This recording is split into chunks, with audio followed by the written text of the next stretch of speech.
गांव में fashion show. शहर की फैशन डिजाइनर रितु की शादी गांव के जमींदार शेर सिंह से हो जाती है।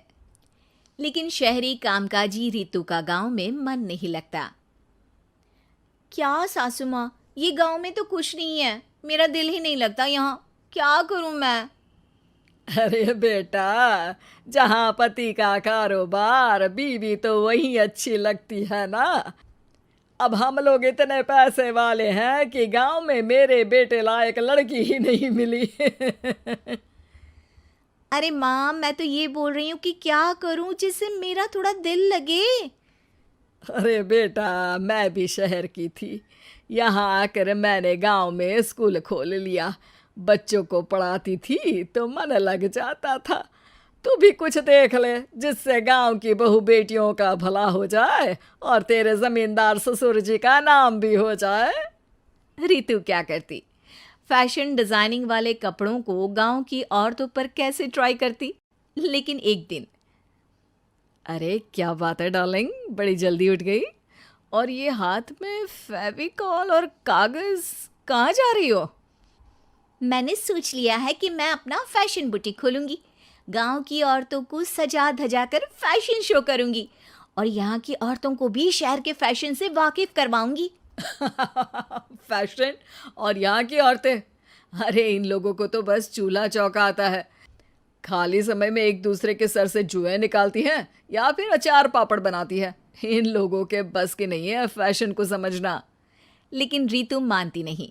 वो पूरे गांव में पोस्टर चिपका देती है कि किसी को भी नए डिजाइन के कपड़े पहनने का शौक है तो जल्दी जमींदार की बहू से मिले। लेकिन रितु की दुकान में 2 दिनों तक तो कोई आता ही नहीं। पर एक दिन, अरे कमला, क्या हुआ, क्या देख रही हो? ये पुतला देख रहा है दीदी। क्या दिख रहा है इसमें ऐसा? अब देखो तो दीदी, ये पुतला मेरे जैसा ही है ना, पतला दुबला लंबा, बस मैं काली और ये गोरा। तू ये बता, इस पुतले के कपड़े तुझे कैसे लग रहे हैं? अरे कपड़े तो बहुत ही सुंदर है दीदी, लेकिन तू ना बस कल इसी समय आ जाना और अपने जैसी 2-3 और को भी ले आना। अगले दिन कमला 2 लड़कियों को लेकर आ जाती है। रितु उन लोगों को अपने हाथ के सिले कपड़े पहनाती है और घर भेज देती है। उन लोगों को गांव की दूसरी औरतें भी देखती हैं। और फिर क्या, अगले दिन रितु जब दुकान खोलती है तो सामने बहुत सी औरतें उसके बनाए डिजाइनर कपड़े पहनने को तैयार खड़ी होती हैं। तुम लोगों को कपड़े के साथ ही हल्के मेकअप और स्किन केयर की भी क्लास देनी पड़ेगी। रितु गांव की औरतों को फैशन का ज्ञान देने में लग जाती है।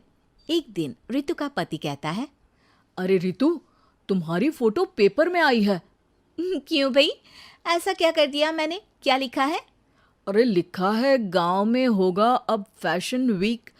अरे हाँ, कल ना कोई फ़ोन आया था मीडिया वालों का, तो मैंने भी बोल दिया कि फैशन शो तो अब गांव में होगा। लग रहा है उसी की खबर बना दी है। तभी रितु को एक फ़ोन आता है। हेलो, कौन बोल रहा है? जी मैं काम्या बात कर रही हूँ, लुक में फैशन वीक से। हम लोगों ने आपका काम देखा। हम शहर वर्सेस गांव का फैशन थीम में एक फैशन शो आपके गांव में करना चाहते हैं। अरे वाह, ये तो बहुत ही अच्छी बात है। मैं अपनी मॉडल्स के साथ शो में हिस्सा ज़रूर लूँगी। बस अब क्या था, वो दिन भी आ जाता है जब रितु की गांव की गोरी शहर की छोरी के साथ स्टेज शो में हिस्सा लेती हैं। शो के बाद, अरे आपकी वो जो कलेक्शन है ना, मैं उसकी पूरी सीरीज खरीदना चाहती हूँ। सच में आपने वो कपड़े डिजाइन करे जो आज के लोग आसानी से घर और बाजार में पहन सकते हैं। और बजट में भी है।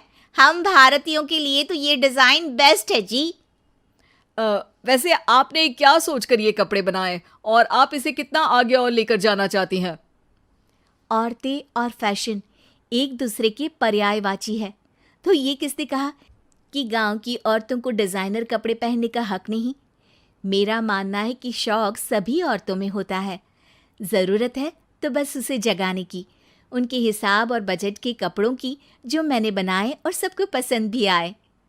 अब रितु का गांव हर जगह प्रसिद्ध है, ना सिर्फ रितु के लिए बल्कि वहाँ की औरतों की फैशन के लिए भी।